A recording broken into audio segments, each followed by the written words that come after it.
जाएंगे, उनको पास कराने में कामयाब भी हो जाती है, तो आपको लगता है कि मुस्तकबिल करीब में उनका इतलाक हो सकेगा?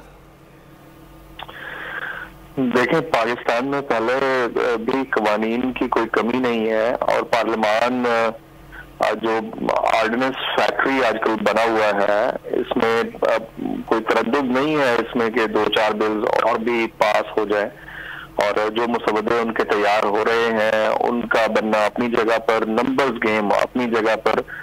लेकिन पाकिस्तान एक ऐसा मुल्क है जिसमें एक प्रॉपर कॉन्स्टिट्यूशन है और उस कॉन्स्टिट्यूशन के तहत 26,000 कवानीन ऑलरेडी मौजूद है।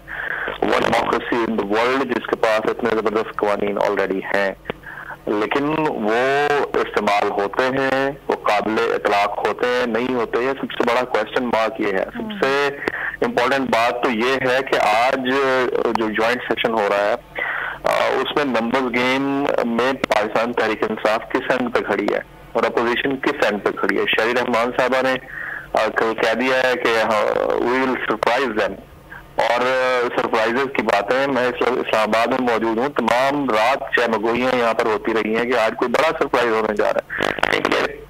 ये बिल पास होने के हवाले से जो नंबर्स गेम है वो आया 50-50 है या 60-40 ऑन पार्ट ऑफ गवर्नमेंट है कि गवर्नमेंट करा लेगी, या 60-40 on part of joint opposition है कि अपोजिशन नहीं होने देगी। और अगर ये हो भी जाए तो इसकी लार्ज इम्प्लीकेशंस क्या हो सकती हैं। और पाकिस्तानी तो चाहेंगे, वो तो पहले भी चाहते हैं कि उनको राइट टू वोट हो, उनका बड़ी जबरदस्त उनकी थिंकिंग है और उनको मिलना भी चाहिए, इसमें भी कोई शक नहीं है। लेकिन क्या ये तमाम उस लकूनाज को रूल आउट कर लेगा जो हमारा इलेक्टोरल प्रोसेस है ऑलरेडी पाकिस्तान के अंदर, उसमें अगर ओवरसीज को आप ऐड कर भी देते हैं तो क्या ये उस लकूना को खत्म कर देगा कि इलेक्शन कमीशन के अंदर जो बेज़ाब्तियां पहले होती रही हैं ये फ्यूचर में नहीं होंगी।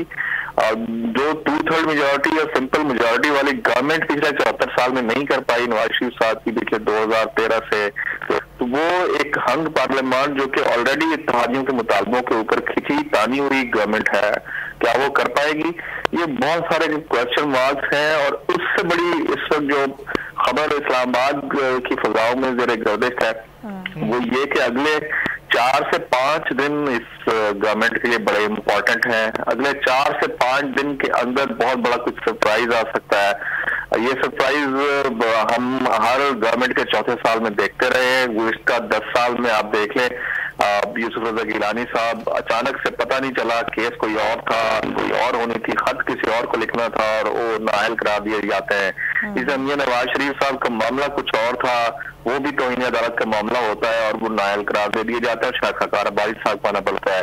अब इस गवर्नमेंट का भी चौथा साल है और अगले 4-5 दिन के बारे में जो यहाँ पर बातें चल रही हैं बड़े ऐसे आ रही हैं कि बहुत बड़ा सरप्राइज इस गवर्नमेंट को मिलने वाला है। तो अगर बिल पास हो भी जाते हैं तो उनकी इम्प्लीकेशंस या लॉन्ग टर्म उसकी जो असरात हैं वो पब्लिक तक पहुंचेंगे, नहीं पहुंचेंगे, ओवरसीज तक पहुंचेंगे। तो जमीन इस सिलसिले में आपका तज्जिया क्या कहता है? ऑपोजिशन जो कह रही है कि आज एक सरप्राइज होने जा रहा है, उस सरप्राइज के बारे में आपका तज्जिया क्या कहता है? और दूसरी जानिब जो आप ये 3-4 दिन की बात कर रहे हैं, आप क्या समझते हैं कि आने वाला साल इलेक्शन का साल हो सकता है?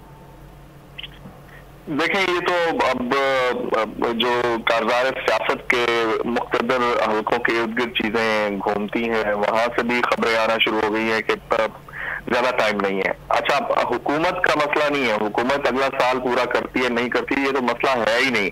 मसला इस वक्त इनकॉम्पिटेंस का है जिसका तमाम तर तोपों का रुख जो है वो खान साहब की तरफ है।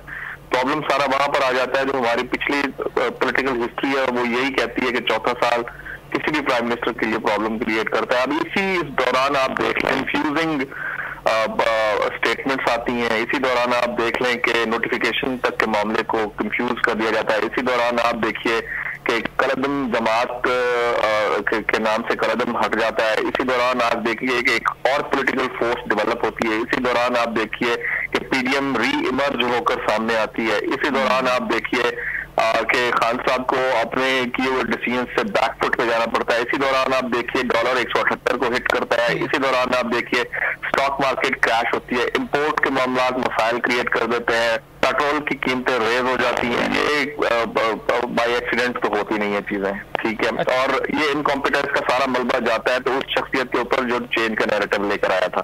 बहरहाल मैं in cutting it very short मैं ये जरूर बता देता हूँ कि हमारी पॉलिटिक्स में अगले 5-6 दिन बड़े इंपॉर्टेंट हैं और हो सकता है सरप्राइज का आगाज दिन से ही शुरू हो जाए। बहुत बड़ा सरप्राइज ना हो लेकिन सरप्राइजिंग एलिमेंट जरूर हो जिससे आंखें खुल जाए। अच्छा जमील, इस हवाले से क्लियर हो जाती है। जी जी जी, अगर हुकूमत अपने 5 साल पूरे नहीं करती तो इसका फायदा किसे होगा? खान साहब की जमात को होगा या फिर ऑपोजिशन को होगा? देखिए, दिस इज ऑब्वियस, इस दफा अपोजिशन नहीं है। आई मीन के अपोजिशन की कोई ऐसी जमात है जिससे हमारे मुख्तदर हल्के खुश हों। मेरे पास ऐसी कोई इतला नहीं है कि पाकिस्तान मुस्लिम लीग नवाज की वो सेंटिटी है कि उनको कोई पोजीशन मिल सके। Like wise the case with Pakistan Peoples Party, उनके बारे में अभी तक की जो मेरे पास है, हो सकता है कि कोई इवेंट ड्राइव कर दे मजीद चीजों को तो अलग मैटर है, वो सिंध तक ही महदूद रहेगी। अब कोई और इसके अलावा इतनी बड़ी जमात नहीं है जो कि उसमें हो पार लेने की पोजीशन में हो। फिर क्या होगा? जो मैं समझ पा रहा हूँ ओवरऑल पॉलिटिक्स को, मैं मुख्तदर हल्कों के दोस्तों और अहबाब और ऑफिशियल के साथ उठता बैठता हूँ, होगा ये कि तमाम जमातों बशमूल पाकिस्तान तहरीक इंसाफ के जो नाराज तरीन रहनुमा हैं, जो सो कॉल्ड परफॉर्मेंस के ऊपर अनहैप्पी हैं, इन सब के मिलाप से एक नई जमात इमर्ज होगी और वही हो सकता है कि आने वाले दिनों में हमें किसी पार में नजर आए। इसके अलावा तो इस वक्त आप ये जहन से निकाल देंगे PMLN को, वो हाँ एक स्ट्रॉन्ग अपोजिशन के तौर पर जरूर उभरेगी, like wise the case of People's Party. But ये तवक्को रखना कि इनमें से किसी को पार मिल जाएगी और वो प्राइम मिनिस्टरशिप और कैबिनेट बनाने में कामयाब हो जाएंगे, that is out of question. But तमाम जमातों में से एक मॉन्स्टर निकलेगा जो नाराज रहनुमाओं का होगा, और कुछ जमातें और लाइक आपने देख लिया होगा अभी तहरीक लब्बैक पाकिस्तान को अनबैन किया गया, इस तरह की और बहुत सारी जमातें अभी कराची के हवाले से MKM से मुतालिक बहुत सारी खबरें आ रही हैं। तो ये तो हम नहीं कह सकते कि 2022 इलेक्शन ईयर है या नहीं है, ये मैं आपको जरूर बता देता हूँ। देखते हैं कि आने वाले दिनों में सियासत क्या रुख इख्तियार करती है। बहुत शुक्रिया जमील फारूकी, आपने वक्त दिया। आगे बढ़ेंगे। MQM राजी